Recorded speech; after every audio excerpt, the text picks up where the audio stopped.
Les habitants de ce pays ont hérité leur couleur de peau des conquistadors espagnols et des esclaves africains. Rythmes et instruments s'y sont mêlés pour donner la musique caribéenne. Nous sommes en République dominicaine, un pays marqué à jamais par l'arrivée sur ces terres de Christophe Colomb en 1492. L'homme qui a découvert l'Amérique est aujourd'hui à l'origine d'une invasion pacifique de touristes. Ils le voient ici, ils viennent et ils sentent sa présence physique ici. Dans le quartier colonial de Saint-Domingue, les touristes affrontent chaque jour la chaleur tropicale pour suivre les pas de Christophe Colomb. La maison où il a vécu, là où son fils a gouverné, et là où reposent ses ossements selon les autorités dominicaines.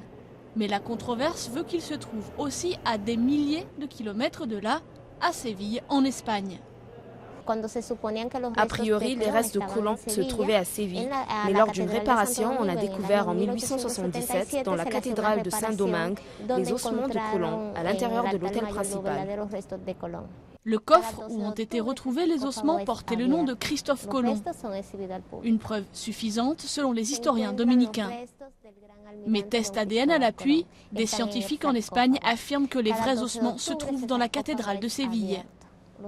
Une vision plus équilibrée de l'histoire estime que les deux ont raison et que le squelette a pu être divisé.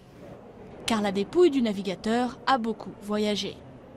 Mais les touristes préfèrent laisser aller leur imagination. Je suis toujours ce que mon esprit me dit. Je ne fais pas trop attention à la controverse. Plus que sa dépouille, c'est la vie de Christophe Colomb qui restera à jamais sujet à débat entre ceux qui pensent que l'arrivée des Espagnols a apporté la civilisation en Amérique et ceux qui y voient une conquête sans pitié ayant, comme en République dominicaine, provoqué l'extermination de la population d'origine.